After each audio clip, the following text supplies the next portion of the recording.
Hello everyone, Assalamu alaikum. Welcome back to my channel. புனித ஹஜ்ஜு பயணத்தை பற்றி நான் இந்த வீடியோவில் பேச போகிறேன். அதோட என்னோடய ஹஜ்ஜு பயண அனுபவத்தை நான் இதில் ஷேர் பண்ணிக்கலான்னு இருக்கேன். ஹஜ்ஜு செய்யும் முறையை பற்றி நம்ம இப்போ பார்க்கலாம். ஹஜ்ஜு பயண முறை 3 வகையில் உண்டு. அதில் முதலாவது முறை ஹஜ் தமத்து, இரண்டாவது முறை ஹஜ் கிரான், மூன்றாவது முறை ஹஜ் இஃப்ராத். இந்த ஹஜ்ஜு முறைகளை பற்றி நான் சின்னதாக ஒரு விளக்கம் கொடுக்குறேன். ரொம்ப பெருசாக சொன்னால் லாங் வீடியோவாக போய்டும். சுருக்கமாக ஒரு விளக்கம் உங்களுக்கு கொடுக்குறேன். ஹஜ்ஜு தமத்து முறையில் செய்வாங்க.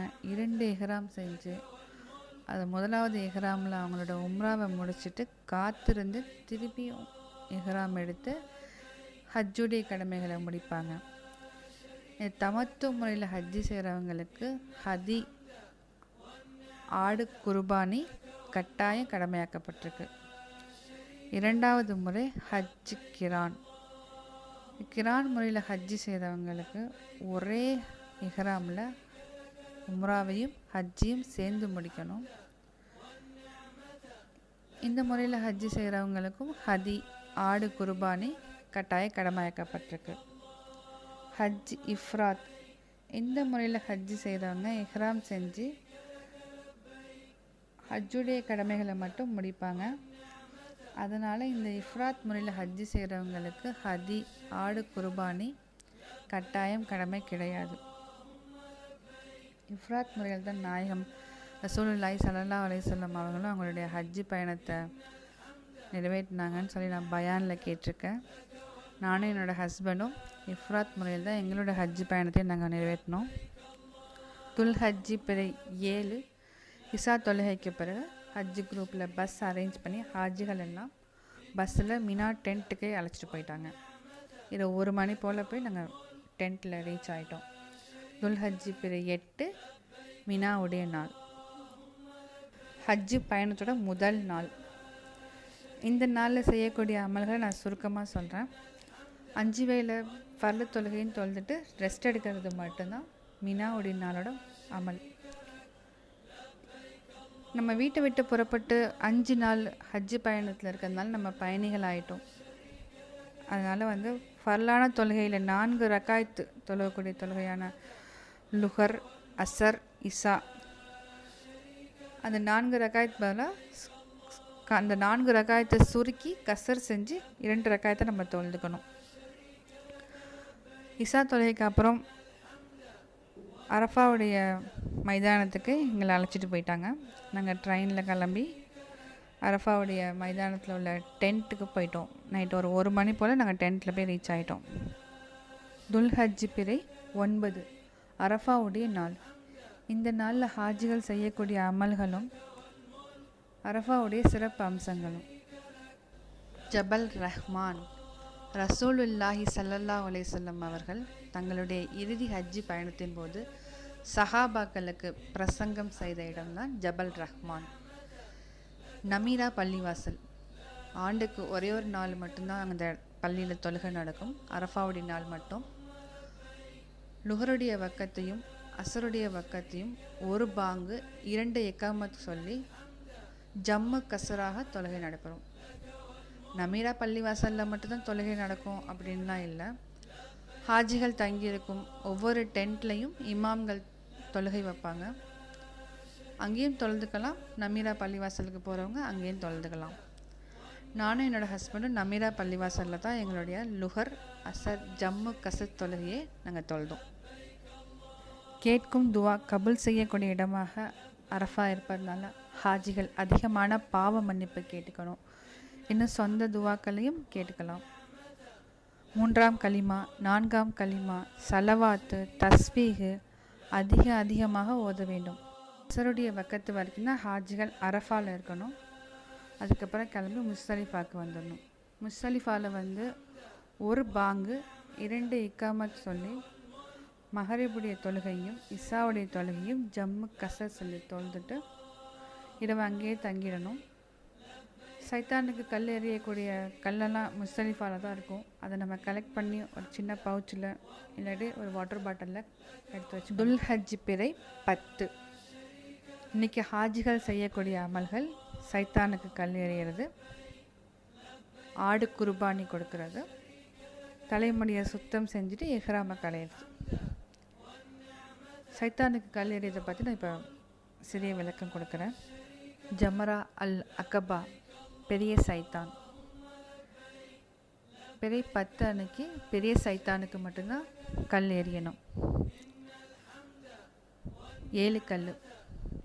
ஒவ்வொரு கல்லையும் பிஸ்மில்லாஹி அல்லாஹு அக்பர் அப்படின்னு சொல்லி தூக்கி எறியணும். 7 கல்லையும் ஒன்றா கொத்தோட பிஸ்மில்லாஹி அல்லாஹு அக்பர் அப்படின்னு சொல்லி எறியக்கூடாது. ஒன்றன் பின் ஒன்றாக ஒவ்வொரு முறையும் பிஸ்மில்லாஹி அல்லாஹு அக்பர் அப்படின்னு சொல்லி தூக்கி எறியணும். ஜமரா பெரிய தூண் மாதிரி இருக்கும். அந்த தூணில் அடிப்படுற மாதிரி வேகமாக தூக்கி பிஸ்மில்லாஹி அல்லாஹு அக்பர் அப்படின்னு சொல்லி எறியணும். தூண் மேலே படுற மாதிரி தூக்கி எறிஞ்சாலும் சரிதான். தூண் மேலே படாமல் தூணுக்கு கீழே உள்ள பள்ளத்தில் கல் விழுந்தாலும் சரிதான். சைத்தானுக்கு கல் எறிஞ்சு முடிச்சுட்டு சில பேர் அப்படியே எஹ்ராமோடைய ஹஜ்ஜுடைய தவாபு செய்கிறதுக்கு ஹரம் ஷரீஃப் போயிடுவாங்க. சில பேர் மினா கூடாரத்துக்கு திரும்பி வந்துடுவாங்க. நாங்கள்லாம் மினா கூடாரத்துக்கு திரும்பி வந்துட்டோம். இஃப்ராத் முறையில் ஹஜ்ஜு செஞ்ச நாங்கள் டென்ட்டுக்கு வந்தோனையும் நானும் என்னோடய தலைமுடியை 1 இன்ச்சு கட் பண்ணிவிட்டேன். என்னோடய ஹஸ்பண்டும் அவங்க தலைமுடியை முழுவதுமாக நீக்கிட்டாங்க. எஹ்ராமுடைய நிலையிலேருந்து நாங்கள் வெளியில் வந்துட்டோம். தமத்து முறையில் கிரான் முறையில் ஹஜ்ஜு செஞ்சவங்க ஆடு குர்பானி கொடுத்ததுக்கு அப்புறம் தான் தலைமுடியை சுத்தம் செய்யணும். ஆண்கள் பெண்களும் தலைமுடியை கட் பண்ணி எஹ்ராம் நாளிலையும் வெளியில் வரணும். சைத்தானுக்கு கல் எறிஞ்ச முதல் நாளே ஹஜ்ஜு தவாவை முடிக்கலாம். இல்லை 2வது நாள் 3வது நாள் கூட ஹஜ்ஜுடைய தவாவையும் செய்ய முடிக்கலாம். நாங்கள் முதல் நாளே இசா சலாக்கு அப்புறம் ஹரம் போய் ஹஜ்ஜு தவாவையும் செய்ய முடிச்சுட்டு ஒரு 4 மணி போல் ஹஜ்ஜு தொழுகைக்கு முன்னாடி நாங்கள் திருப்பி டென்ட்டுக்கு வந்துட்டோம். துல்ஹஜ் பிறை 11. இன்றைக்கு ஹாஜிகள் 3 சைத்தானுக்கும் கல் எறிய வேண்டும். ஜமரா அல் ஊலா சிறிய சைத்தான், ஜமரா அல் உஸ்தா நடு சைத்தான், ஜமரா அல் அகபா பெரிய சைத்தான். ஒரு சைத்தானுக்கு 7 கல்லுன்னு 3 சைத்தானுக்கு 21 கல் எறியணும். முன்னாடியே சொன்ன மாதிரி தான் ஒவ்வொரு கல்லையும் தனித்தனியே பிஸ்மில்லாஹி அல்லாஹு அக்பர் அப்படின்னு சொல்லி எறியணும். மொத்தமாக 21 கல் 3 சைத்தானுக்கும் 7 கல்லுங்கிற விதம் எரிஞ்சு முடிச்சுட்டு சிறிய சைத்தான் நடு சைத்தான் அதுக்கு மத்தியில் நின்று கிபிலாவை முன்னோக்கி ஹாஜிகள் துவா செஞ்சுட்டு மீண்டும் மீனாவுடைய டென்ட்டில் வந்து தங்கிடணும். துல்ஹஜ் பிறை 12. இன்றைக்கு சைத்தானுக்கு கல் எறியக்கூடிய 3வது நாள். முந்தைய நாள் போல தான் மதியம் 12 மணிக்கு மேலே சைத்தானுக்கு கல் எறிய போகணும். 3 சைத்தானுக்கும் தலா 7 கல் வீதம் 21 கல் எரிஞ்சிட்டு நடு சைத்தான் சிறிய சைத்தானுக்கு மத்தியில் நின்று கிப்லாவை முன்னோக்கி ஹாஜிகள் துவா செஞ்சுட்டு திரும்பவும் மினா டென்ட்டுக்கு வந்துடணும். அறிவுடைய வக்கத்துக்கு முன்னாடி மினா டென்ட்டை விட்டு நம்ம கிளம்பிட்டோம்னா தவாபுல் விதா ஹரம் ஷரீஃபில் போய் முடிச்சுட்டு நம்ம வீட்டுக்கு கிளம்பி வந்துடலாம். இல்லை லேட் ஆகிடுச்சு அப்படின்னு சொன்னால் அங்கேயே மினாவிலே தங்கி துல்ஹஜ் பிறை 13 அன்னைக்கும் சைத்தானுக்கு கல் எறியணும். நாங்கள் தவாபுல் விதா முடிச்சுட்டு வீட்டுக்கு கிளம்பி வந்துட்டோம். தவாபுல் விதா பற்றின ஒரு சின்ன விளக்கம். மக்கா நகரை விட்டு ஹாஜிகள் புறப்படுறதுக்கு முன்னாடி இந்த தவாபை முடிச்சிடணும். ஹஜ்ஜுடைய கடமையான அமல்களில் கடைசியான அமல் தவாபுல் விதாவாகும். கொரோனா வைரஸ் பொது முடக்கத்தால் உலக மக்களுக்கு அவங்களுடைய ஹஜ்ஜி பயணம் தடைபட்டுருச்சு.